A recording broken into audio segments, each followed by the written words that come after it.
young man over on the other side of the screen there, Mr. Burns, Iain Burns, hailing out of the big city of Ottawa. I'm sitting in a smoke-filled valley right now, as tragedy throughout the valley here is over 200 homes lost here in the Okanagan Valley again. What's do they have an official count yet? Is it around 234 or something? I think it's about that. Yeah, I don't think they've updated it yet, but they'll do one probably quite soon. Uh, our headline this morning, and it seems to be like all too common, hiding behind false virtues to secure power. And we're going to show you lots of evidence of that. But truth, especially with shows like this, looking to kick the door down too, right? Trying to kick the door down, let the sun shine on the truth and on the lies, and expose it. And we thank you, each and every one of you that come here every day and spread the message of truth. And the reason this show has a following and is growing a following, because it seems like it's a commodity in scarce supply. It's a wonder why more of the media outlets don't pick it up. It seems like such a simple thing, doesn't it? Doesn't it? Truth. Because you don't even have to make up a lie. You just tell the truth. But hey, the false virtues too. That's the tough part, right? And maybe some people not ready for the truth too, because truth can be messy, like really messy. But that's what democracy is. It's supposed to be messy. Isn't that what the Westminster system's all about, Mr. Burns?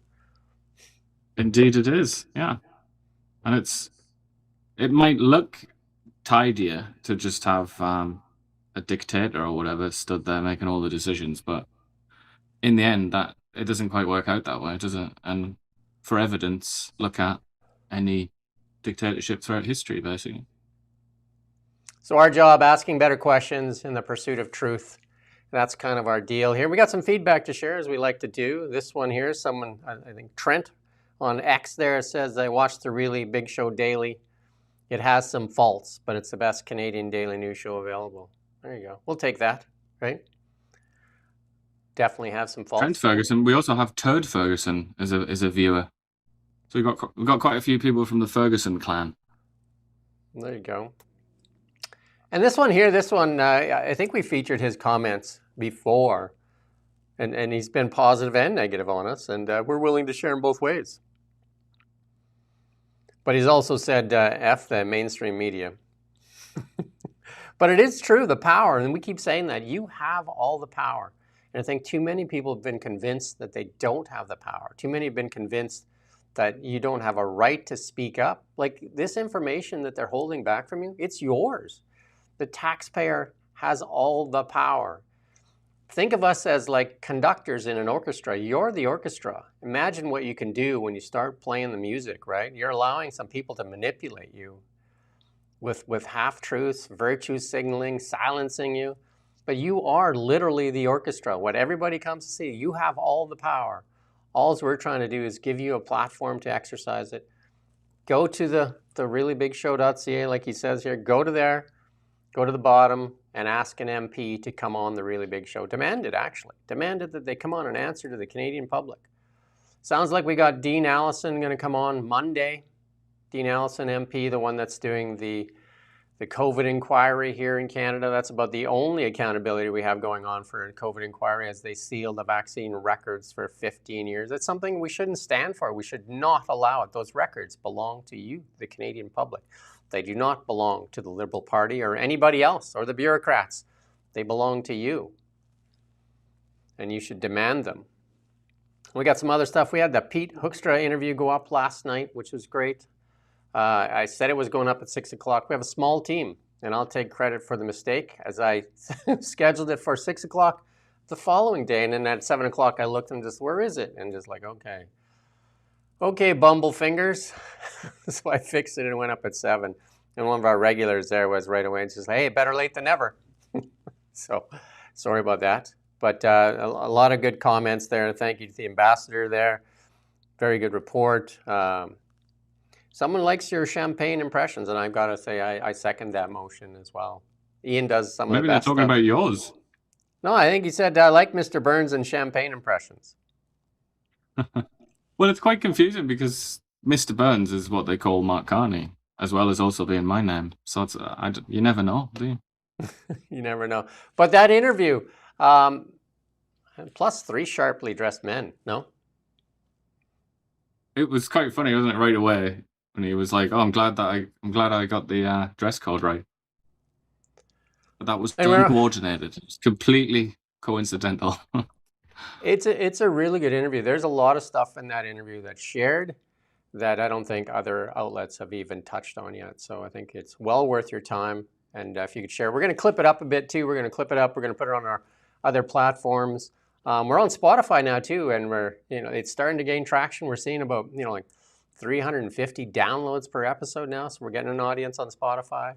A little bit of growth on Rumble, slow. It's like we got to water that a little bit. Maybe got to sprinkle some water on, maybe a little fertilizer, but not much growth there yet. But our Facebook, which we started back up, our Facebook, we started posting stuff about a week ago again because we had given up on it. And Iain looked yesterday and says, "Whoa, there's a lot of stuff going on our Facebook." So great. So our Facebook, we're going to start streaming live on Facebook. I think tomorrow, Nick just said. So we're going to start putting it on Facebook as well. So we're going to stream live on here on YouTube, which is our regular channel. And then we're streaming live on Rumble, and we're streaming live on our really big show X. And then we're going to stream live on our Facebook all at once. And then we have a newsletter we're doing now. If you go to reallybigshow.ca, you'll find our newsletter as well now. So we're starting to get this out to more. And there's the Island Fox there doing a great job. She's in our Instagram is just killing it out there too. She's doing a great job. Sent me a picture of her picking mushrooms there. She's on a little bit of a break, but looking good there picking mushrooms. And again, watch this interview. And we'd love to hear the feedback on that interview as well. And Rumble keeps freezing up. I don't know what's going on with Rumble. Yeah, we're going to keep working hard. That's what we're going to do. And Iain and I have been talking, and I think we're planning our trip to Washington here. We're going to start booking stuff here. We're going to start booking stuff, and it looks like it's going to be the 3rd week of September. So we're going to try and do the show. We're going to talk to Nick. Maybe Nick's going to come with us too, because somebody's got to hold the camera. I don't know. Unless somebody else wants to volunteer to hold the camera for us in Washington, D.C. That'll be a fun time. We're going to stay down there for a week. We're going to do the show from there as well. It's not like we're going to let you down. Yeah. Okay, let's kick it off with the show, though. All the Suncor. What's that? So we'll have to go to all the sites as well. Check out that reflecting pool. The reflecting pool. It's the number one site, isn't it, these days? Catch you ripping up the liner there. Yeah. Suncor posts higher second quarter profits of $3.7 billion. Who would have thought that the oil companies are doing well in Canada? How long, should we start the clock? How long before we hear some people start screaming for taxation of windfall profits in Canada? Yeah. When should Avi Lewis rear his ugly head and start screaming that to chase these oil field companies out of Canada? We had the CEO, we talked about her yesterday, from British Petroleum there, BP. And one of the reasons they want to invest in places like Canada and the United Kingdom is exactly that, because the regulations keep changing, they get strangled by regulation, and the environment changes all the time. And the difference between communism and capitalism, it seems like a pretty simple thing. Communism is distribution of wealth. Capitalism is the creation of wealth. And then if you take that in the the NDP used to be all the way about the worker and more fair for everybody. And then obviously the Conservatives were more on the capitalist side and stoking investment and creation of jobs. But I think the Liberals took the middle ground. Correct me if I'm wrong. The middle ground, they're just like, let's hijack the idea of communism just to retain power, and then just will create this taxation strategy. I don't know if I'm off base or where I'm at there. Iain can probably explain that with a lot more color than I can. We're gonna talk about the comparison between. Maybe we'll leave that. Maybe we'll leave that because it might be a deep. Well, deep you said capitalism, creation of wealth, communism, distribution. If you wanted to be fair to the communist position and reflect what they actually believe, they would say that they also create wealth. Their system creates wealth too. It's just that it's not controlled by the parasitical monopoly man class. That's how they would explain it. And then capitalism is one thing, but it's not just capitalism. It's about the free market, really, which is the opposing system, I would say. And that's more about, we were talking to Pelchier yesterday, and he was talking a lot about human nature and psychology and things like that. The way I look at the free market and free market economics is it just it works with humans rather than against them, and it tries to understand human nature. And human nature is, this is like Adam Smith, and the idea of Adam Smith, like the invisible hand and all the rest of it, that if people are motivated to enrich themselves and do something for themselves, they will in turn benefit everybody around them. That's the idea of the free market. Whereas communism is like, some bureaucrat will make that decision based on, whatever Lenin wrote about that in 1922 or something like that. So, yeah.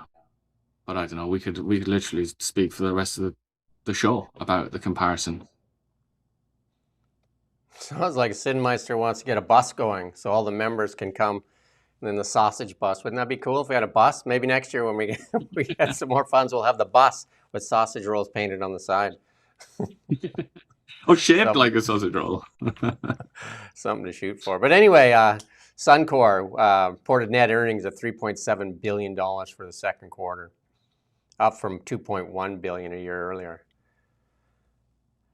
Who would have thought that our oil and gas would drive revenues for Canada and profits for these companies that are out here, and also to the benefit of the Canadian public? Who would have thought? Why not more of that? Like I said, wait for it. You can start your clock and then wait for when guys like Avi Lewis start screaming about windfall profits. It's almost like, you can almost guarantee it. Tim Hodgson put out a tweet. South Korea imports Canadian crude has quadrupled over quarter in 2026. Like the amounts are minuscule though, right? From 17,000 barrels a day to 61,000 in Q2. No mention of needing carbon capture in there though, right?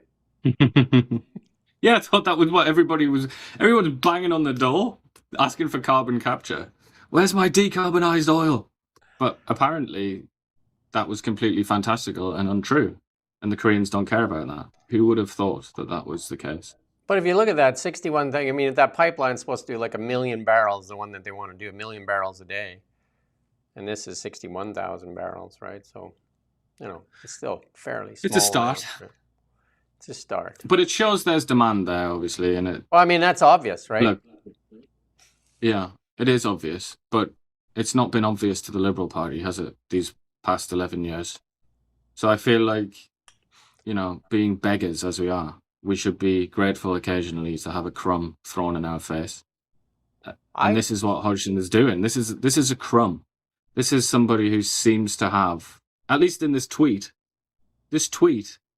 embodies a certain measure of common sense that we haven't seen from our overlords in many years. So, it's something, isn't it? I would argue that they recognized the truth all along, is that they decided to hide it under layers and layers of deception, lies, misinformation, disinformation. Books written called Values, tweets by Karina Gold, those kind of things. And, like that, how, like selling our LNG had no business case and they would actually burn the world down. Yeah. Looks like the price of oil is dropping, though. Canada has that opportunity, but, it should be signing some longer-term contracts. Trump says deal to reopen the Strait of Hormuz could come as early as Wednesday. And we had, like you said, Martin Pelchier on yesterday. He's like rinse, lather, repeat. Hopefully this is the end of it. But we've been close too many times already, so we're not going to call it a deal till there's at least a couple of months of cessation of hostilities. And then the oil starts flowing again. But the markets, again, seem to want to do it. $74 down to $74 for West Texas Intermediate. And Western Canadian Select right now in the last time I looked there, is below actually 60. Well, it's $63, right? So I thought I seen 57 there a while ago too. I'm not sure. Like I thought I saw it on Bloomberg. The Western Canadian Select sometimes takes a while to update on some of these websites. I thought I seen it in below the $60 mark too. So.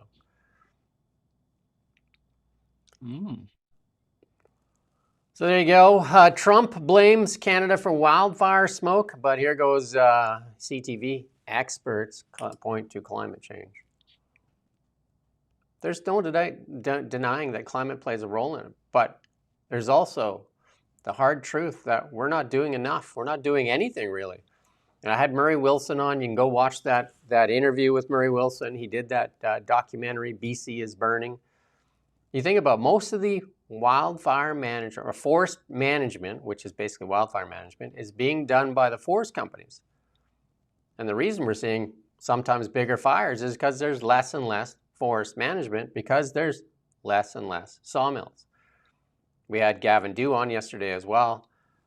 I think he said 30 mills since the NDP took power here in British Columbia. 30 mills, according to Gavin Dew, closed in British Columbia. 2 just recently. Northwood Pulp Mill in Prince George, 300 jobs. The Crofton Mill, which I interviewed the mayor there, that closed as well. Those are 2 pulp mills. And then 23 mills, according to Kofi, there since 2023. And that's just in British Columbia. And then if you take a look at what's going on in Ontario as well, closures of mills. And a lot of that, when we interviewed Ravi Parmar, the BC Forest Minister for the NDP there, it's not all Trump. A lot of it has to do with China. China is reforesting a lot of their land, and they're growing faster growing trees, and they're able to get cheaper trees, and they're able to compete in the market. And Russian lumber too. Like, we have to learn to compete instead of thinking we're bloody well entitled to compete, because we need a healthy forest industry, because that's the only people managing our forests. Because if you go read the article from the CTV expert there, it says, well, we have no way of controlling the forest, so whatever. It's just climate change. So, are you muted, Iain? Oh no, it's the climate change lobby has muted my microphone. I'm saying you have to read out her job title. Annabella Bonada, Managing Director of Climate Science at the Intact Centre on Climate Adaptation at the University of Waterloo. Just like that. It's all right there in the title. So she keeps her job by keeping the fear levels high, right? Just like basically. But it's also very interesting. I have to like emphasize, we have to juxtapose. So she says, the short answer is there's nothing that Canada can do about these major wildfires. So there's nothing we can do about wildfires. However, stop driving your child to swimming on Saturdays because that tiny little fragment of CO2 that you put in the atmosphere is causing wildfires. Obviously. So don't try and put the wildfires out or cut down trees or anything like that. Don't try and manage the forests. But you bloody well better make sure that you pay your carbon tax and you don't go on a drive ever. Or you could create a taxation strategy. That's going to help for sure, right? According to Mark Carney, the taxation strategy called carbon capture. I watched this segment on, this is Comedy Corner right now. I watched this segment on Bloomberg this morning. And I swear to God, the reporter asked 0 questions. The guy came on, and his title was, or he's running a company called Reforestation or something. And this is their scheme. You ready for it? They go into burnt out areas, because he said you got to cut down the trees. You got to cut down the trees because that's just a begging for another fire, because those trees are dead now, and there'll be another fire. I would like to know the stat on that, because I see lots of fires around here in the Okanagan, and usually that's the safest place to be, because there's none of the underbrush left, because that's what really starts the fire, is the cheap kindling. It's not that tree's going to start on fire. It's hard to get that burnt tree to start on fire again. You need a lot of heat for that tree to start on fire. But anyway, their scheme, you ready for it? They go in and cut these trees down, dig a hole 20 feet deep, bury the trees. You ready for it? And then they write down the carbon credits, because the tree is a carbon credit. They bury them 20 feet down, and then they sell those carbon credits to other companies. And this is all being supported by the Canadian government. What? You gotta love it, haven't you? So then why aren't the logging companies or the forestry companies getting any carbon credits? Because they literally take the tree out of the forest. That's a carbon. The tree is a carbon, piece of carbon. And they turn it into wood that they put it in your house. Should that not, because now captured that wood, that carbon is now captured into the wall of your home. Where's their carbon credits? So if we go out there and start chopping trees down and burying them in a hole, do we get any carbon credits? This is just madness. All supported by you. You pay for it. And this guy's living off the government with these reforestation schemes, right? And he's talking about, you know, how this is going to save the planet. Him burying trees in the ground is going to save the world from climate change.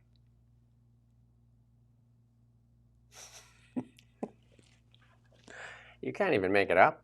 Still, I've opened up that CTV article for a laugh, and I'm actually going to copy and paste into the chat here. I'm going to copy and paste to. Oh, it's not going to let me. It's too long. Okay, so this is slightly abbreviated here, right? So there's the first bit. The short answer is there's nothing that Canada can do about these major wildfires. Okay, and here we go. Here's the same person. This is the same expert. This is the last paragraph in the story, is the number one thing is all of us reducing our emissions. So there's nothing we can do about forests, but we can do something about the world's CO2 emissions. We can do that. We can change the global CO2 atmospheric content. We can do that, but we can't stop forests setting on fire. How is it possible to think those two obviously ridiculous, contradictory things? I don't know. How can you be a super duper expert of climate science and not see the obvious flaw in your argument? We can't stop wildfires, but we can change the atmospheric content of this planet. You're smart. I mean, sorry, that's why they've got the big jobs, isn't it? They're big title, and also. Yeah. Cut down the trees and bury them, and then okay. That's how you get the big bucks, isn't it? And he's got a company. He's living off you. He's living off you, literally living off you. You that can't afford food anymore. He's there going after the carbon credits, and he's on Bloomberg. And the guy on Bloomberg is just like, "Well, that's a great thing. Yeah, that's awesome." Like, you know, like. Never bothered to ask, like, so how many fires actually happen when there's old fires? Like, how many fires? Because he said it's so dangerous for these trees to be there, left there. What we can do is you go watch that interview with Murray Wilson that I did. What we can do to save homes, like we lost another 234 here in the Okanagan, is remove the fuel from around the homes. Remove the fuel from around the homes. We could do that. Just let the logging companies come in and cut those trees down. And then they can take the trees and put them in a mill, turn them into wood and put it into your wall, and then they should get carbon credits as well. How about that? How come that other guy gets carbon credits for his ludicrous scheme and you can't have it for that? Nonsense. Kuzma, we did a lot on the interview with the ambassador there. But this is a little clip here from CBC, one of the sane voices on there, on Kuzma there, Kate Harrison, listen in. The reality is that our tariffs are higher today than they were on Election Day. Lost on DST, we're losing on the Gordie Howe Bridge. He promised Canadians that he was going to be the guy to get a deal. And if this is the litmus test for what a broader Kuzma negotiation looks like, I think there's going to be a lot of Canadians with buyer's remorse. And working hand in hand with the United States. Let's be clear. We have the best deal of anyone in the world right now. We have the best deal with the Americans. And the third thing that's true is we will get an even better deal because we're here. Who cares? There's negotiations about negotiations. How's that?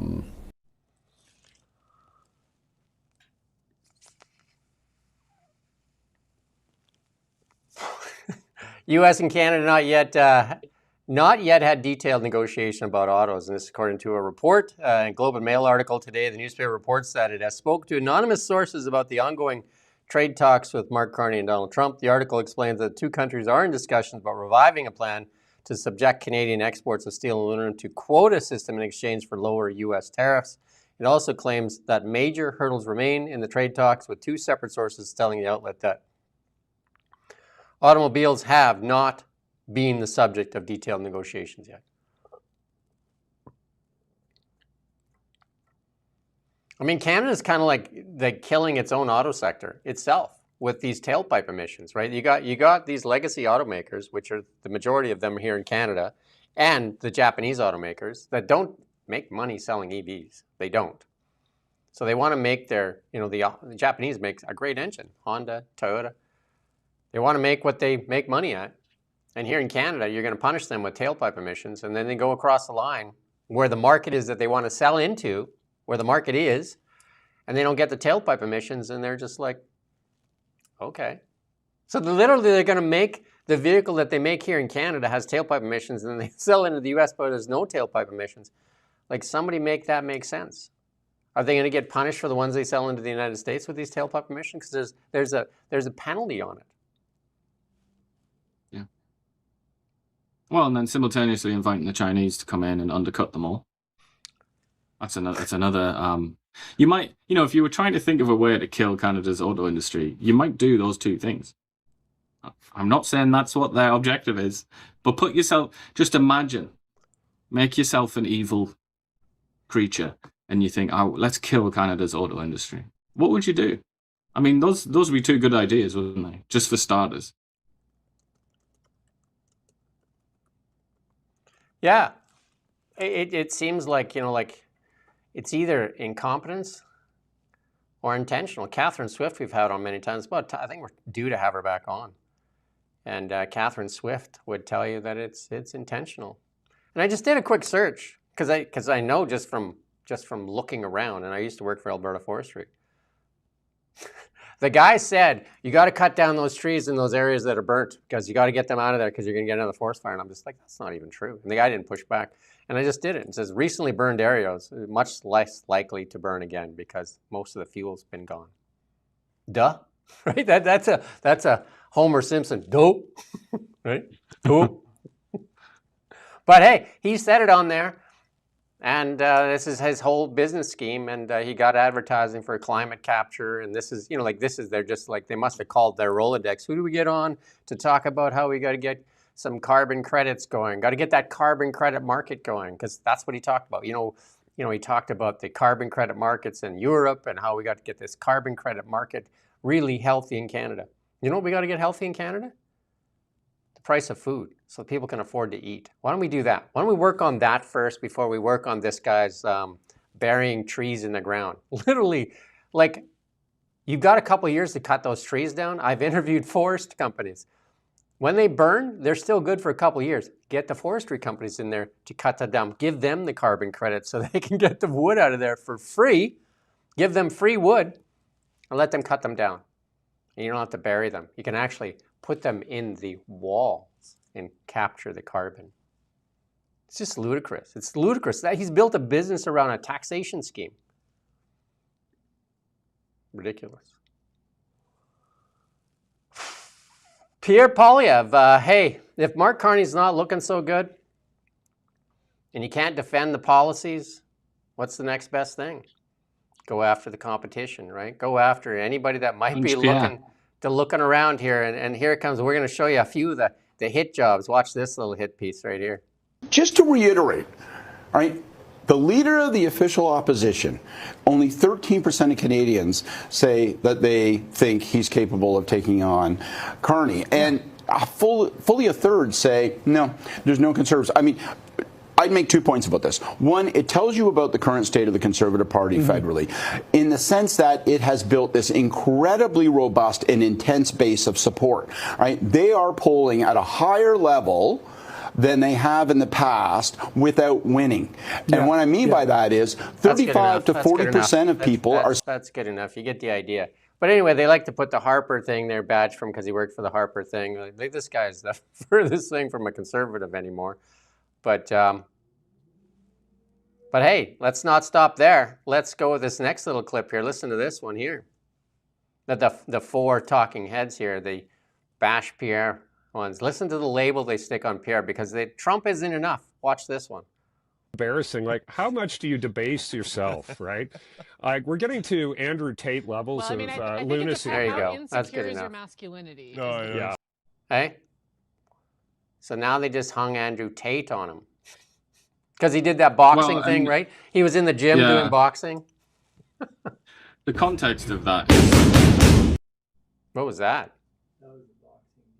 Oh, that was the boxing clip. They showed the boxing clip there. I was just like, what was that? All right, there we go, yeah. That's good. Yeah, that's the context, isn't it? It's a response to him doing those videos. It's not the first video that he's chucked out lifting heavy things or trying to punch people.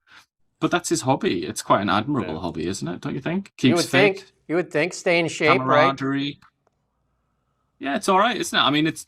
You could argue that it's a better hobby than gallivanting around the world with a Robin Hood hat on. But I don't know. I mean, it's subjective at the end of the day. But to associate him with a man who's been arrested and charged with various crimes, who is a notorious self-described misogynist, and talks about how you've got to treat women like crap and you've got to, like, you know, I mean, everybody knows who this bloke is, don't they? To compare Pierre Poilievre to that man is rather strange. But then they also start talking about, when the clip continues, they start talking about like masculinity or something and like laughing at the idea that Poilievre is trying to look masculine or something. It's like, what? Because he goes to the gym. Do you know how many Canadian men go to the gym? And women, for that matter. But since we're talking about masculinity, I go every day. It's a very common thing. And if you bother to read any studies about it, you would see that it's associated with longevity, cognitive function, muscle and joint function. I mean, hormonal regulation. It's like, it's one of the absolute essentials. Best medicines you can have. And also less reliance on the hospital system. Totally. And also less of a burden if you're bothered about the economy and things like that. Less of a burden on the economy because you're less likely to lose your marbles and need somebody to look after you. I mean, for so many reasons, it's like a great thing. And then they just sit there and take the piss out of it. It's just to get a cheap shot at Poilievre. I mean, Poilievre, another way to look at it is saying, Poilievre's, you know, if he promotes this and he's telling people if he inspires people to go to the gym, then that's like a public health good. That's a good thing for Canada if he encourages people to do it. This is at the obscene level. This is where they do this. They take a label, right? They take a label that they've built up, you know, like whether that's Trump or like a hate label or Trump or Andrew Tate, and then they just lay it right on top. Because I mean, there's people that come here and say that the two of us are Maple MAGA and stuff like that too, right? Because it is the kind of the way of the left to marginalize and minimize. You know, at one point, I thought I was on the left. Iain thought he was on the left. That you wouldn't want to be bullied. I was bullied my whole time. I spent a lot of time in high school in a locker. You know what I mean? The inside of a locker, because I was a small little gangly guy that, you know, and the inside of a locker was not my friend. Walked home crying many days. You know what I mean? Because it's just you get picked on. And these same people right now that will wear a pink shirt on anti-bullying day are bullies. That guy right there comparing Pierre Poilievre to Andrew Tate because he worked out in a gym. What is that other than just like absolute bullying? And it is just minimalizing and marginalizing. And these are hit jobs. These are plain and simple. Like, and in CTV, you could show you what their standards are because they continue to have this guy on all the time. And this is what he does. This is what he does. They have him on because they know that he's good for a hit job. Yeah, so he's good for. And it looks like it's from the inside. He's basically a useful idiot. And it's classic because they get to say conservative strategist or whatever, don't they? So it looks like it's blue on blue. But I suppose in a way it is. You know, our conversation with Jasmine Lane, we went into it in depth, didn't we? This bizarre cannibalism on the right in Canada, where they all just want to kill and eat each other to no real end that I can devise. But yeah, I mean, it is rather sad, isn't it? And the other element to this, talking about bullying, it's not punching up, is it, really? Pierre Poilievre is an MP at the end of the day. He's got not all that much power, as we've highlighted many times.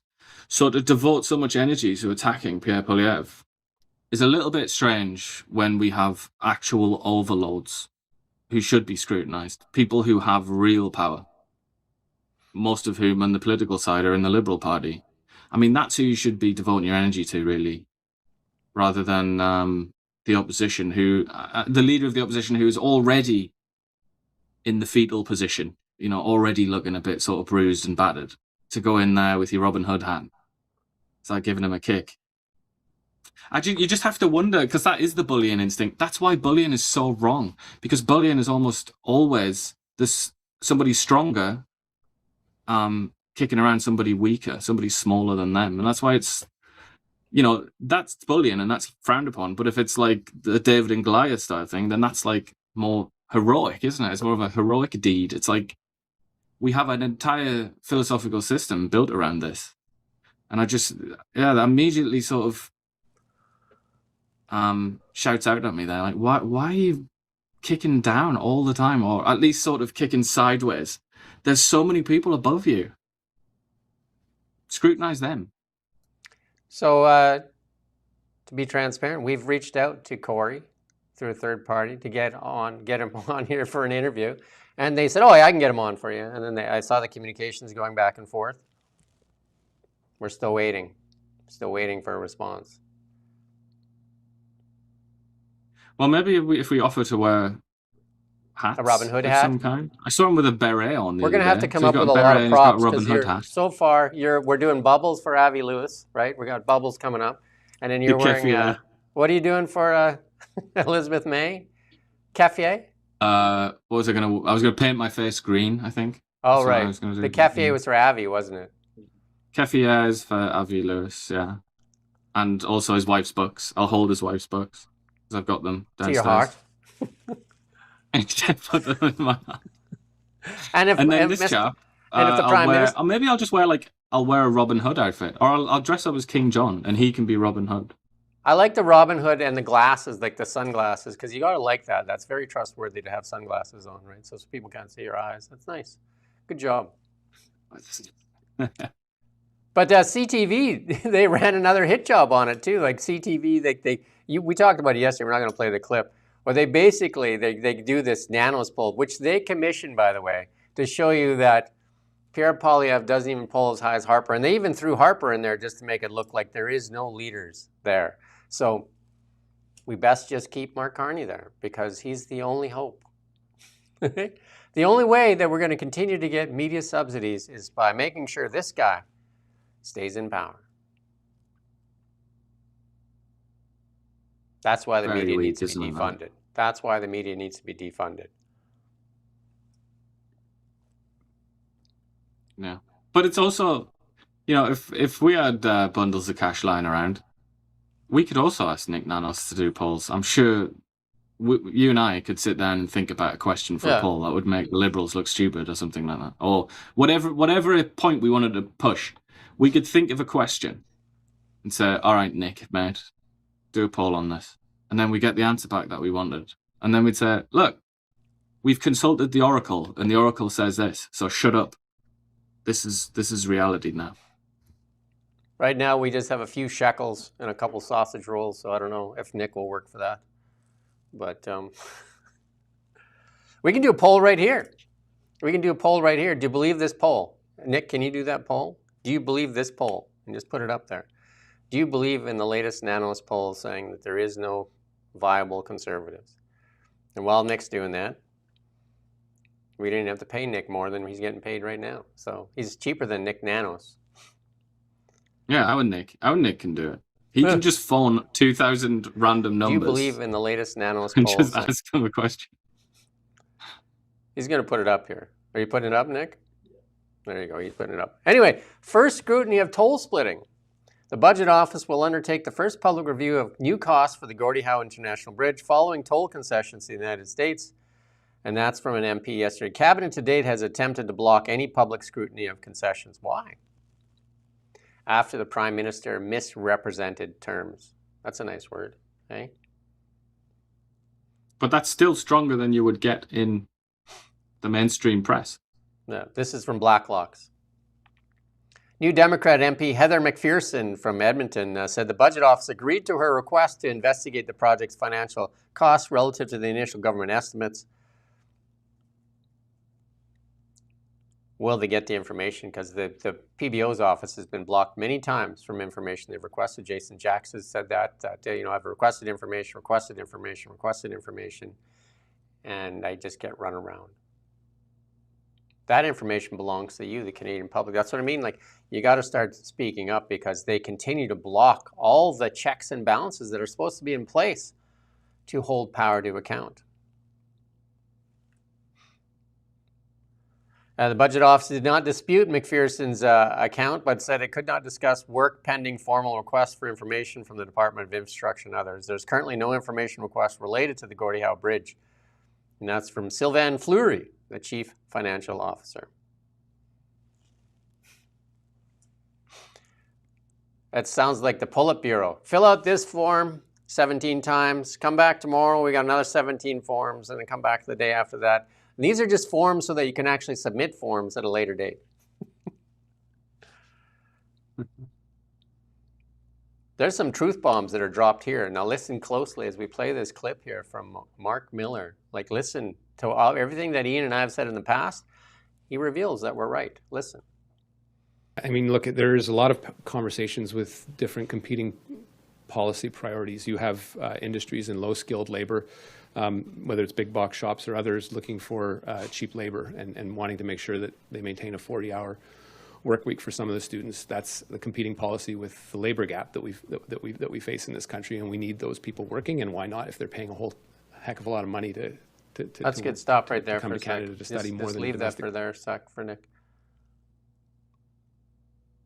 And you can take it off the screen there for a second. Right there. The corporations want cheap labor. We have high unemployment in Canada. Instead of saying to those corporations, no, pay the students more, pay the youth more. You want cheap labor? It doesn't happen in Canada. We have high unemployment. We have, in some areas of Canada, north, banging on the door, 20% youth employment. That's 15 to 24 years old. And you want cheap labor? The answer is no. We can't have high unemployment in Canada, because high unemployment means they on unemployment insurance or whatever, they're a burden to the rest of the taxpayers. Plus, it disenfranchises them and disenchants them because they can't find work. Pay them more, Tim Hortons. Pay them more, A&W and telecom. But he admits it. They want cheap labor. So, we gotta figure that out, right? Cheap labor. And he also justifies it by saying, who are we to say no to these people when they spend so much money on their degrees? Yeah. And again, the reality of the situation, all these diploma mills that popped up, and then Mark Miller and the gang looked the other way, right? Diploma mills that were happening all over the place. So these students came into Canada. It's just more of like buying a way into Canada, and now they refuse to leave. So they bought their way into Canada, into a diploma mill, because they couldn't get into a real college or university, because they didn't have the prerequisites. So they sign up for these diploma mills. So it's the guys like, I can't remember his name now, the guy from Conestoga College there. He's just like, well, hey, if everybody's going to make cash on this, I'm going to take some fat off the calf too. $600,000. Well, you look on the meat counter and can't afford the meat that's in front of you. And he's making bank. He's making bank off of you. And Mark Miller is justifying it there because, well, the corporations are asking for it. And they don't want to pay. They come out and they say, Tim Hortons, guilty of it, come out and say, well, nobody wants to work here. Pay them more. I can guarantee if you raise the wages, people will work there. Because that's how free markets work, Mr. Miller. That's how they work. If they don't want to come to work for 17, then it's 18, and it's 19, and it's 20. Or maybe you have a bad business model. Because if you have to rely on cheap labor from third world countries, you don't have a business model that should operate in Canada. Because that's the society that we all paid into. Iain pays tax, I pay tax, and everybody here listening pays tax into this society. And Mark Miller circumvents that and looks after corporate interests. And then if you dared as a reporter ask him a question, you had to go on the street to ask, because he won't even answer our emails. He'll say that you're a racist. Yeah, when it's actually racist. And when it's actually what it is Mark Miller's looking after corporate interests. That's what he's doing. He said it right there. And these diploma mills. Yeah. There's Mark Miller actually coming clean. But also keeping the gravy train going at the universities, because he's talking about how much money they pay in tuition fees. So that's another, it's not quite corporate. I suppose you could call it a version of corporate interests, isn't it? It's keeping that pressure group, that interest group wealthy, keep the money coming. Satisfy the likes of Tim Hortons and all these other, as he said, big box chains that want cheap labor, literally, to use his words, cheap labor. But who loses in this equation? It's the thing that's being sold, which is something very intangible and in the possession of nobody, which is Canadian quality of life. The streets outside your home, you know, the things that you just completely take for granted, that you live in a stable, peaceful, prosperous society. That's what's being sold, but you're not getting any money for it. You're not, you know, it's being taken from you and sold without your permission, and you're not going to be compensated for it. Instead, a load of parasites are going to feast long and well on your inheritance, basically.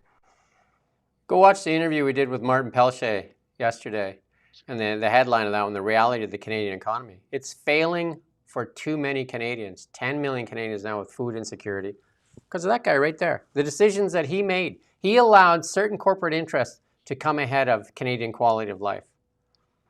We saw that it's literally, they don't even hide it. The Rogers Communications put it in their letter to the shareholders. You know, we need more temporary foreign workers so we can sell them cell phones, which the government paid for. So you paid for it on both ends of that stick. TELUS said that the other day. Their earnings, go look at a stock chart of TELUS, doesn't look so good. You know what they say they need? They need more immigrants. So this system feeds corporations, and you pay the price. You literally pay the price. And the biggest price Canadians are paying is they're paying with their lives, with no access to healthcare or limited access. People literally dying on the waiting list. Well, Mark Miller there with his virtuous hauteur there tells you, well, they're asking for it, without looking at what it caused, the damage that it caused to the Canadian society as a whole. And the media, look the other way. Look the other way, because it's not that hard to tie these two things together, is it?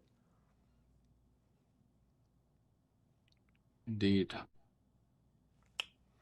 And here, this is how much the Liberal Party cares about the employees. You remember they pretended to be the party of the people? Employers urge Liberals to preemptively end strikes in certain industries. We saw that with the Air Canada. Employers have urged Liberal government to give ministers permission to preemptively limit strikes in crucial industries, including railroads, ports, airlines.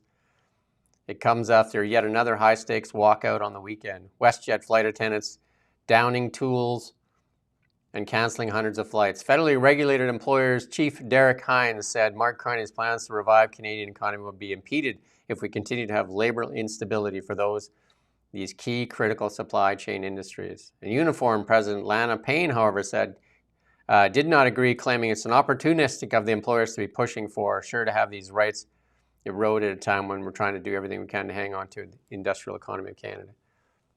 Here's the reality of the situation.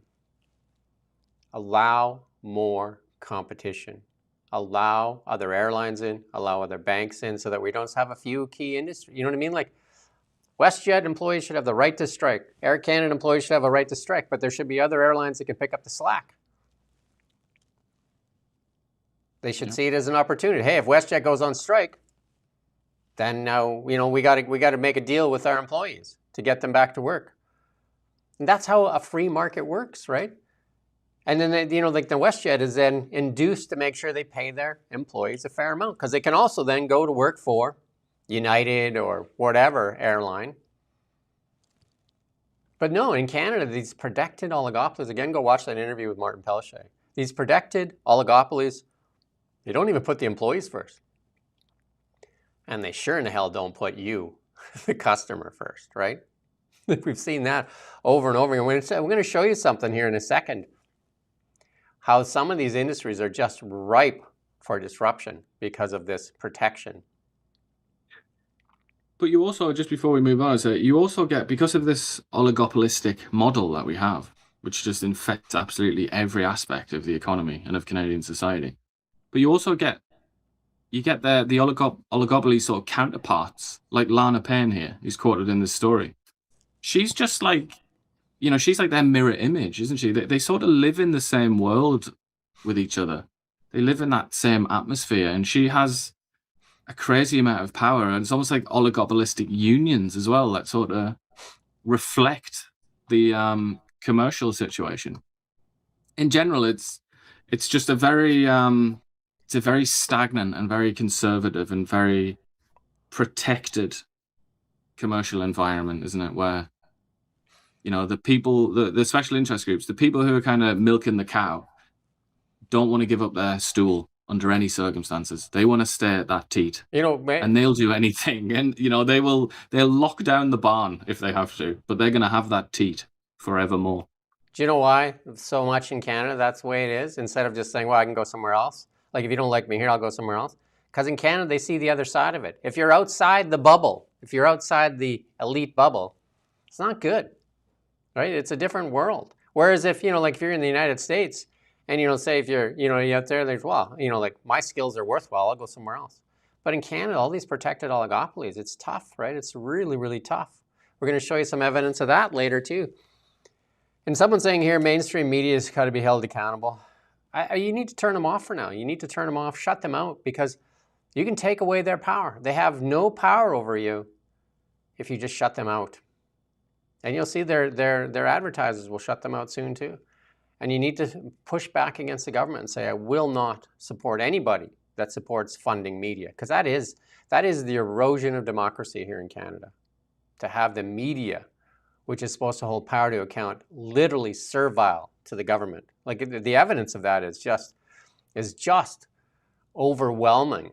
I mean, what is it? Bob Fife came out, like Captain Obvious came out and said, the CBC might be a little biased. What? Thanks a lot, Captain Obvious. Right, as he retires from the Globe and Mail, where was his voice when he was working there? Hey, where was his voice then? Scared to get fired? Might be a little biased. Come on. Look at this too. The Brampton Space Company expanding on its $2.1 billion contract with Telesat. The Canadian government has doled out so much money to these guys. Space satellite robotics company MDA Space announced on Tuesday it has added another $470 million to its contract with Telesat to build more cutting-edge broadband satellites. Nice. Ottawa's Telesat said it was expanding its Telesat Lightspeed orbit. I think they're getting up to like 67 satellites now. And then they're going to get to 225. What does Starlink have? Right, 10,000 in the sky, and they're getting to 1 million. But hey, let's just keep funding this. Why not? Why not? It's the next slide there, Nick. It's very, it's hilarious what someone immediately went into their accounts, Telesat's accounts, which I'm looking at right now. And they list their debt. I'm trying to find it exactly. They list their debt as $2.375 billion. That's their total indebtedness. Or they also, that's their current indebtedness. They have a long-term situation as well. Anyway, and then you look at how much money this is going to represent. Rather interesting. A bit of a coincidence. It's basically the same sum. Yeah, but And another, look at this too. In a strange way, lower price Australian beef in Canada may benefit the Canadian beef industry over time. And this is the food professor. We had him on recently. That you can go watch that interview as well. But right now, just it's being highlighted, like Canadian beef versus Australian beef. Like the numbers are astronomical. Australian beef more than $40 a kilo cheaper. You go to the next slides, Nick. $40 a kilo cheaper than Canadian options in some cases. Beef from literally the other side of the planet is $40, like $40 a kilo cheaper. So that's about 22 bucks a pound, kind of, or 20 bucks a pound, right? It's just 2.2 pounds to a kilo. Some beef products from Australia have been found to be more than, it may seem extreme and unfair to our cattle producers, but really supply chain economics are actually in favor of Australia and New Zealand.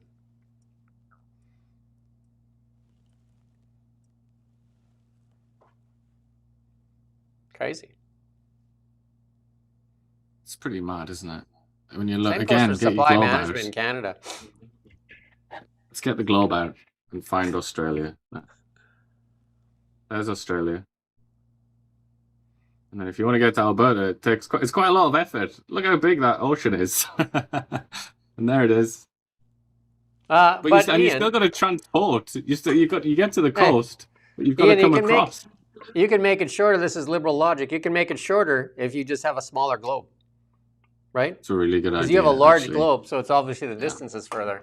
I have a smaller globe. It's a good point. And if you have wind turbines on your ships, so that then they'll go a little bit faster, won't they? Obviously. And if you catch, and we're going to get goofy here, if we catch the farts, the cow farts on the way over and put them in plastic bags and bury it into the ocean, you get carbon credits on your way over. Yeah. You can open a few for a sniff now and then if you're feeling lonely. Okay, we're getting goofy now because some of the stuff is just ludicrous, right? And here's some more. Deception, lies, misinformation, disinformation. Liberal government misled public on supply management support. Really? That'd be odd, right? And that's from Freedom of Information requests. Said last year that a cross-section of Canadian society had voiced strong support for maintaining Canada's supply management system for dairy, poultry, and eggs as a pillar of food sovereignty. But that was rather misleading, according to a column published by the Globe and Mail. Mark Malone, an advocate of government transparency, said a Freedom of Information request showed about 90%, 4572 out of the 5143 of the submissions the Liberals were referring to came from the dairy special interest groups. Nice. Or dairy farmers so they themselves. Pulled the dairy industry. It's good, isn't it? What? But then the best part of this is that the government then came out and just said, we have a wide cross-section of support for our dairy managed system. And then started listing all these groups, including, like Indigenous people, trades unions, women, all the business. And then in reality, it's just a load of dairy farmers and their water carriers sending in letters to the government. I mean, that is profoundly dishonest, isn't it? To think that, to make this serious, though, there is a serious point here. Like, your own government is deceiving you on the regular. But here's an example right in front of your eyes. Literally, bang to rights. Your own government misleading you. That's dark, That is very dark. I just threw a poll in there. Here's a simple poll. I'll just do a misleading poll like they do. Do you want to pay more for your milk and eggs? Yes or no? 83% of Canadians don't support supply management. Well, it's a simple question to ask the Canadian public. Right now, groceries are like one of the number one concerns for Canadians. Do you want to overpay for your dairy, for your milk, especially milk? Do you want to overpay for milk? Do you want cheaper milk? That's a better way to say it. Do you want cheaper milk? Do you want cheaper eggs? Do you want cheaper cheese? Do you want better cheese? That's never put to you, but they mislead you, they misinform you, they deceive you. It's deception. That's what this show is all about. All the deception. All the deception. Currently, right now, there's not a lot of support for, there is 10% of the people that want to pay more for their milk and eggs, so hey. But you can. Just allow competition to come in without 300% tariffs put on American dairy when it comes into Canada. Just don't buy it. Buy the other stuff. Pay more. You have a choice. They get a quota, don't they? And then after that, that's when those huge tariffs come in. But there's loads of other things that the Americans are complaining about, like their inability to sell direct to grocery stores and things like that. It's ridiculously convoluted, as you would expect. But at the end of the day, the effect is that it shows up the position of this very, very special, very privileged minority, the dairy farmers. And the egg farmers, if that is the right term. Well, look at this. Another one of Canada's dirty secrets here exposed. We're often told that unlike the U.S., Canada does not subsidize dairy. The World Trade Organization says different.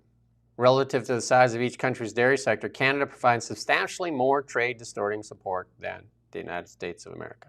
In fact, 19 times more. Again, what's wrong with the truth? We've been just fed a bunch of misinformation, disinformation, lies, and then they tell you all this stuff, and then they say, because anybody like us that's going to tell you the truth, they're just like, oh, those guys are misinforming you. You need social cohesion. They're disruptors. They're literally disrupting you've been nice and calm and settled in, and you go to the grocery store and you look at the milk and the eggs, I can't afford that. And you go home and you're just like, well, I suck. Instead of going there and say, this is bullshit. That's what we'll be eating soon. There's industries just ripe for disruption, and I'm giving you an example of what is ripe for disruption. When you treat your customers like they don't matter, like look at the banks in Canada. I called it a top just a while ago. I said, like, this looks like a blow-off top for the banks. And you're going to watch this in the next little while here as the anti-Canadian banking stories come out there as they kind of like move to push the banks lower here in this trade. But the banks have also treated the Canadian customers very poorly. Widening spreads as they record record profits. Widening spreads. You can put up the next slide. Because look at, what's ready for disruption in the United States even, and in Canada? Cell service. It's one thing all of us want is a cell phone. And tell me who's super happy with their cell service. Like literally when I talk to Iain on the phone, I have to and we're in the 16th floor, I have to stand against the window because I don't get play service, right? Like it's literally ridiculous. And I'm in the middle of this city, like a city of 150,000 people. And they extra charge you. I mean, there's a whole bunch of CRTC, charges against them for overbilling, extra billing, all kinds of things. Remember when they used to charge 50 cents for text messages and that? It's just ridiculous. And so here's this industry just ripe for disruption. And the greatest disruptor that we've ever seen on this planet is Elon Musk with SpaceX. And Gwen Shotwell there yesterday, she said Starlink is going to be a huge disruptor because there is no dead areas. What's one of the biggest complaints you have with your cell phone? Dead zones. Like in Kelowna, there's dead zones everywhere. Like I said, I just have to stand at the window sometimes. We're in a tower. There's dead zone. You drive at certain places in Kelowna, you dead zones, and I'm sure you have the same in Ottawa. Well, there's no dead zones with Starlink. What's that? I'm saying definitely, yeah. And in many ways, it's even worse if you think about Ottawa. Ottawa's the bloody capital city of Canada. And it's also like bang in the middle of the main urban area of this country. And even here, you get like crazy dead spot. Well, we ended that poll there, and 93% of the people said they'd rather not pay more for their milk and eggs. Imagine that. Imagine that. Somebody has popped into the channel and called us snow Cubans. Snow Cubans? Which seems relevant considering what we're talking about here.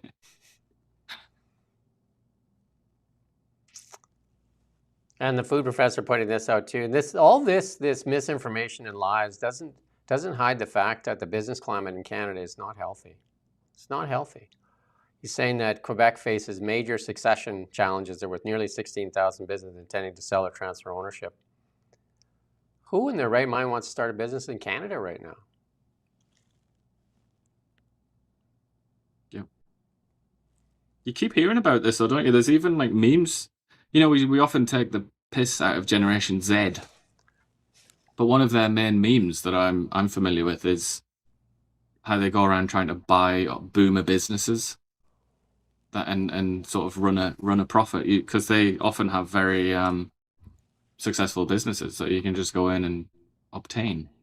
But the sad truth is that there aren't enough people to take over, are there? I think too few young'uns want to do that, and that does take you back to what you're referring to. Like, is it an environment that actually entices people?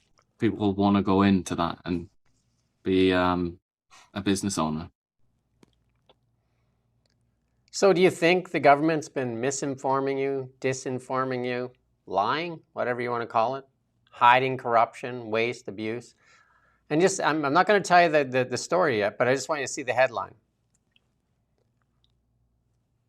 If you put up the next slide there.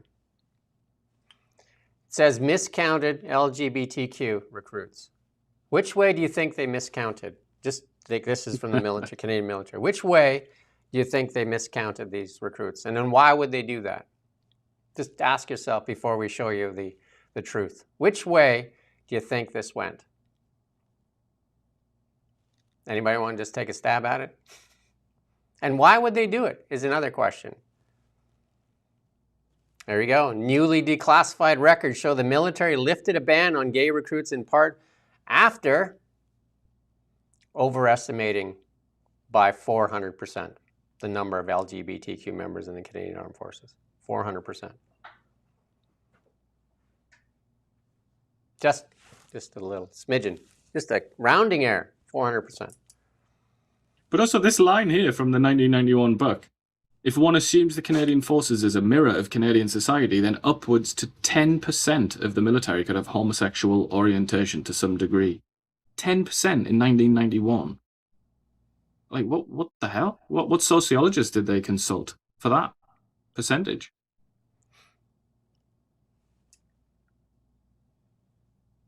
The 1992 policy made Canada one of only 9 countries to accept LGBTQ recruits. Others were Austria, Belgium, Denmark, Netherlands, Norway, South Africa, Sweden, and Switzerland. Does this not make you angry? I mean, whatever. Like, if they're in there, you know what I mean? Like, I don't have any problem. But I'm just saying, why do you need to lie to the Canadian public? And if you're lying, and you knew you lied, why do you think you're much more important, that you get the right to distort the truth so you can get a narrative? These people don't deserve to be in power. They should not hold positions of power. This is wrong. This is the bureaucrats and everything is wrong. Like, what they're doing is distorting the truth, and this is not uncommon right now.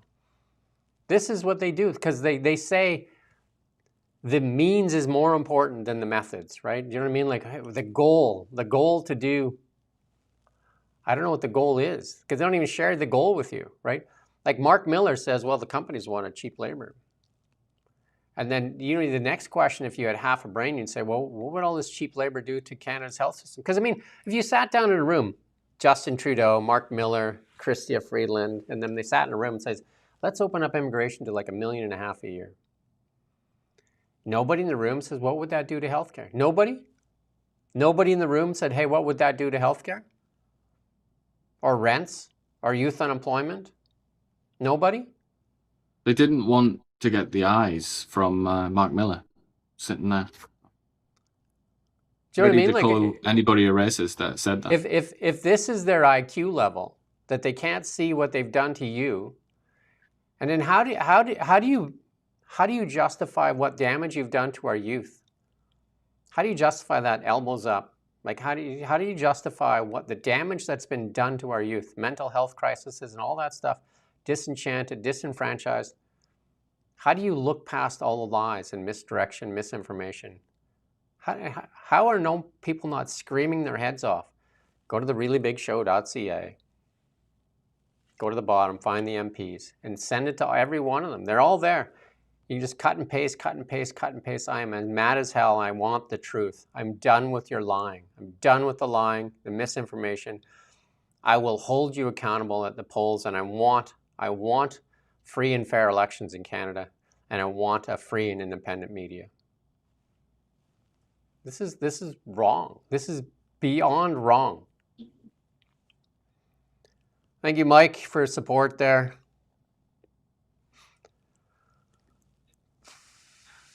Mike's been a regular supporter. Well, there was a poll, Mike. What's that? He's asking about the 51st state thing. There was a poll recently, and it showed that our Socialist Party, I mean, I guess they would call themselves socialists, whatever they are anyway, the most left-wing party, the NDP, they are the most likely to want to join the United States. So I don't know. Go and ask Avi Lewis. Send him an email and ask him if he wants to join the US. And then maybe ask yourself, do you want them? Yeah, that's for you to decide. That could easily backfire. Look at this piece from Caroline Elliott. This is what the governments in power right now are doing to you. Listen to this. The NDP's radical ideology being driven to every part of public sector. To get this job, this is a $170,000 a year job. This is the Public Health Services is hiring a director of business planning. Here's the qualifications. Ready? You must pledge your allegiance to the undoing of harms of settler colonialism. Bonnie Henry must be speaking through that. Demonstrate your unwavering dedication to DEI. Show your personal unlearning journey in relation to Indigenous specific racism and dismantling systems of oppression. And the only core competencies you have to have are pertain to understanding Indigenous specific racism, systemic racism, and anti-racism. You know what's systemic in Canada? Corruption, abuse, misinformation, and lies. That's systemic. This is atrocious. And this is from your government. This is the NDP and our public health system. What's systemic is the defecation on the memory of the people who suffered unimaginable pain and misery and setbacks to create this country. And thank God they did that. Thank God those people suffered those winters and lack of food, violence, all the rest of the things that they had to suffer. Thank God they did that, because it made Canada. But now you sit here having inherited what they created, but not having suffered at all. Just inherited it like some sort of rich son or something like that, some sort of heir to a mighty fortune. And then you sit there and just tarnish their reputation and insult them and talk about them as settler colonialists and try and dismantle what they created. Just the ingratitude of these stupid little people who have no idea what they're talking about. They've never experienced hardship in their entire lives. They have no idea what those people built and what the alternative was. It's so tiresome. It is so tiresome. You know, we often talk about like the father eating the son, so to speak, like the boomer generation monopolizing resources at the expense of the young, and that's a great tragedy. You know, it's lots of literature on that, lots of discussion about that. But what this is the son eating the father. This is the product of all that toil and all that work, turning their back on their ancestors, you know, on the people that created this country. And if you go on complaining about things like this, I mean, I'm not willing to listen to this garbled, techno babble, Latin words that they've pulled out of their arses. I just look at this and I just think, okay, so you hate Canada then? You despise Canada. You despise Western civilization. Okay, thanks for telling me. So they have control of power right now, and they're using it against you. They're shaming you and just basically shunning you and actually pushing you into food bank lineups. And while they dole out $170,000 for somebody who's willing to offer up their own values and just say, well, hey, I can fit in and do this. It's a reward for those that are willing to step up to work against the rest of the people so that they can come on and start shaming you as well. It's crazy. It's like Pavlov's dog. You're just going to reward the ones that are willing to show up and toe the government line. That's why you get these screechers on LinkedIn, and some that'll come on here and they'll screech like crazy. But if you go and dig in underneath the surface there, they're living off the government. Like the guy there today should have been laughed off a business show when he came in there and said that he's going to chop down the trees and then bury them and then stick his hand out for government credits, for carbon credits, a taxation scheme that he's bleeding the public for. and all the while telling you how virtuous he is because he's saving the planet while he's cutting down these trees that are going to pose another fire, where common sense tells you that no fires are going to happen where old fires are. Silliness, absolutely silly. It is silly, but look, we're talking about the monstrous bureaucracy that is grown like a cancer in all Western countries, really, but Canada has suffered particularly, and I think BC has suffered, rather miserably from that metastasization. One thing that we can put our hope in is that artificial intelligence is going to cut away a lot of this shite. They might say you're not going to have to rely on these little purity tests to try and win a job as a bureaucrat, because the jobs won't exist in the first place. AI in British Columbia might do the old Star Trek thing. No intelligent life. Basically, what you have is like chimpanzee level thought processes here in British Columbia. So maybe we should put a fence around it and call it a zoo. Come see people as they used to live many years ago. Here's Brian Mulrooney. He's just having a little rant on it. We'll play this clip here. We should ask Brian Mulrooney on, actually. Why wouldn't we, eh?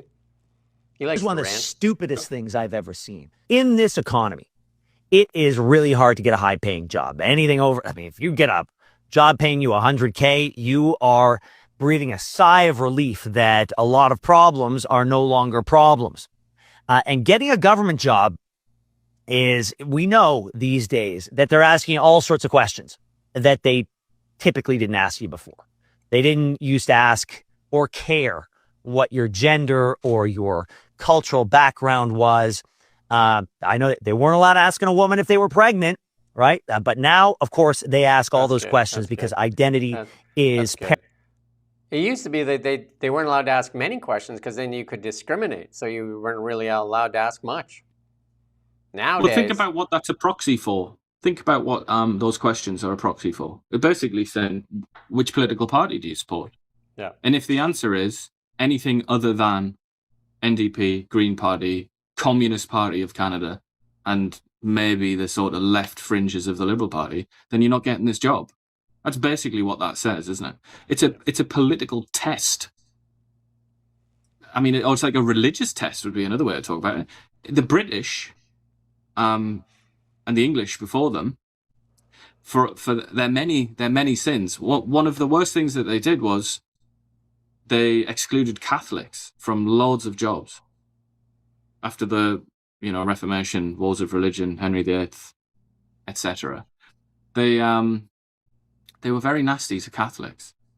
And if you wanted certain jobs, you would have to be tested. There'd be a religious test to make sure that you weren't a Catholic. And that you believed in the monarch as the head of the Church of England, and that's where the religious authority lay. How is this different from that? How is this different from the persecution of Catholics? I don't really understand how it is different. I mean, please enlighten me. Because this reminds me rather a lot of 16th, 17th, 18th, and 19th century Britain and England, and the persecution and exclusion of Catholics. And a lot of that has to do with controlling your speech. I mean, that's what Mark Miller wants, Melanie Jolie. Controlling your speech. They want cohesion. It's very similar to, we're going to show you in a second, very similar to what China wants.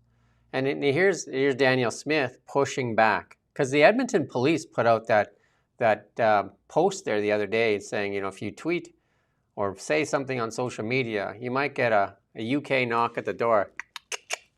Hey, we saw that post on social media. We got no time for all this crime going on in the city, but hey, we checked out your social media account. Listen to Daniel Smith. I can tell you our approach in Alberta is that the federal government does have the power of criminal law. Yeah. We have the power of non-enforcement. And what that means is we choose our policing priorities and we choose our Crown prosecution priorities. And I can tell you, if the intention behind it is to do what we're seeing in the UK, where regular citizens are getting hauled off to prison because they post something online that hurts someone's feelings, we are just not enforcing that. There's no way that's not the culture in Alberta. We reaffirmed in our Alberta Bill of Rights that free speech is protected, and we just don't. We think that's a government overreach. The worry I have about how this may, I mean, so that's how I think private citizens should be looking at that, is just look at what's happening in other jurisdictions. And that's when it's quite useful, isn't it? Times like this, that's when it's quite useful to have somebody like Danielle Smith in a position of power. A lot of people might wag their finger at her and say that she's not doing it for them, and they don't have much enthusiasm for her or her politics. But when the rubber hits the road, you want someone like that, don't you? Rather than the alternative. Do you think Nishi would stand up? NDP. Do you think Nishi would do what she just did, or would Nishi put a badge on and go with the cops to the door? He would be leading the mob, wouldn't he? So the Edmonton police. This is David Creighton. He's been on our show before. Yeah, they actually deleted their post there after Danielle Smith obviously gave them a call and says, "Whoa, whoa, whoa, boys." Like, I know there's a few of you there at the police department that just couldn't wait to get on your 1984 badge there and thought police and get out there. Where's the like, as an officer of the law, where's the drive to go after crime? Like, there's enough of it out there, isn't there? Is there enough? Much. Is there not enough out there? There's too much, to the extent that they can't pursue certain crimes. They just drop certain crimes because there's not enough resources. They'll say, "We don't have the resources to pursue this incident," or something like that, but we do have the resources for that shite. Because there's too many people. I feel like I should put a little asterisk. Earlier there, I said Nenshi would be leading the mob. That was purely metaphorical. That was a metaphor. I'm not saying anything untoward. Please Why don't you come on here, Nishi, and defend that? You know what I mean? You can come on here with us. That'd be great. We'd love to have you. Foreign agents, this is from Blacklocks as well. Foreign agents have until October 3rd to register with the Foreign Influence Transparency Commissioner under the threat of $1 million fine. This has been how long have they been talking about this? Forever. Forever and a day. Will it actually come to fruition? Because Parliament in 2024 passed into law Bill C-70, an act respecting countering foreign interference. It mandated the naming of anyone acting in the direction of or for the benefit of or in association with a foreign entity and lobbying public office holders under the threat of 5 years in prison or 7-figure fine. How about doing the same thing to the MP or anybody that is complicit in these foreign agents? How about that? Let's just do both sides of that stick. Let's do both sides at $1 million and 5 years in prison. Let's do that. But why would you take foreign interference seriously? I mean, it's not like that's a big thing in Canada, is it?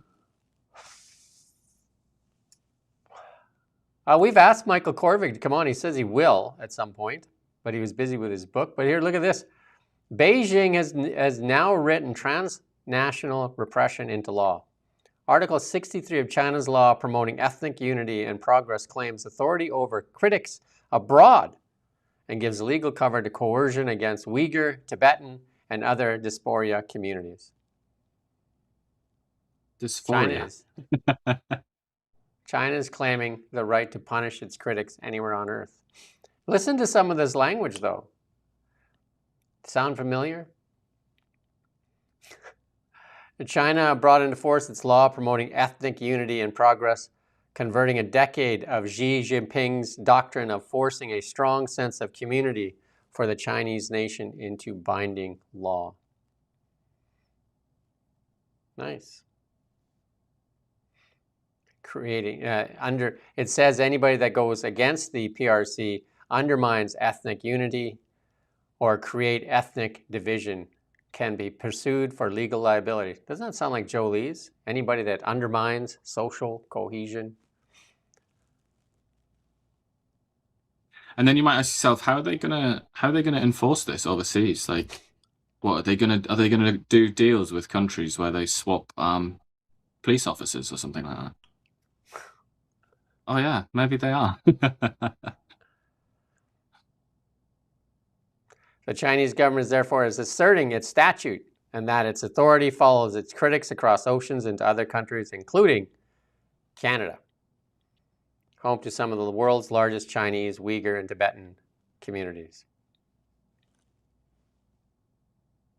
Why not? And Hong Kongers as well, and they like to give Hong Kongers a good slap if they want to talk about the democracy or quasi-democracy that was stolen. So we have from Melanie the people of Hong Jolie Kong. on side with social cohesion. We got Mark Miller with social cohesion. Jolie wants to sue you if you spread what they believe is misinformation, because they're going to decide, because the government's the decider of misinformation. Didn't we just show you a bunch of misinformation actually produced by the government? Like facts right in your face. So are they going to put themselves in jail?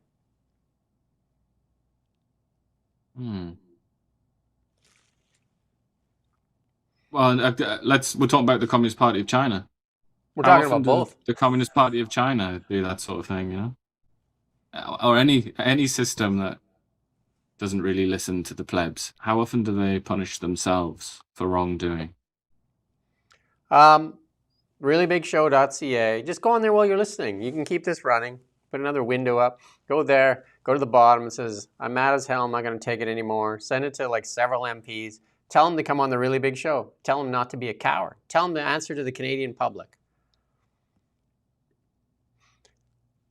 And here's our friend, Elizabeth May, who we're inviting on the show as well. She's a Green Party. Today opens a campaign to choose its 6th leader in 7 years. For what? How many seats do they have right now? The National Green Party. Is it 1 or 2? 1. I think it's 1. Yeah, 1. A leader of 1. They lost the other one. Yeah. Hey, I'm the leader of 1. It's kind of like Mark Carney leading the world in carbon capture. It's easy to lead when you're 1. I am the 1. I am the science. So there you go. Elizabeth May, 72 years old, confirmed her retirement after suffering a 2023 stroke and disastrous 2025 election.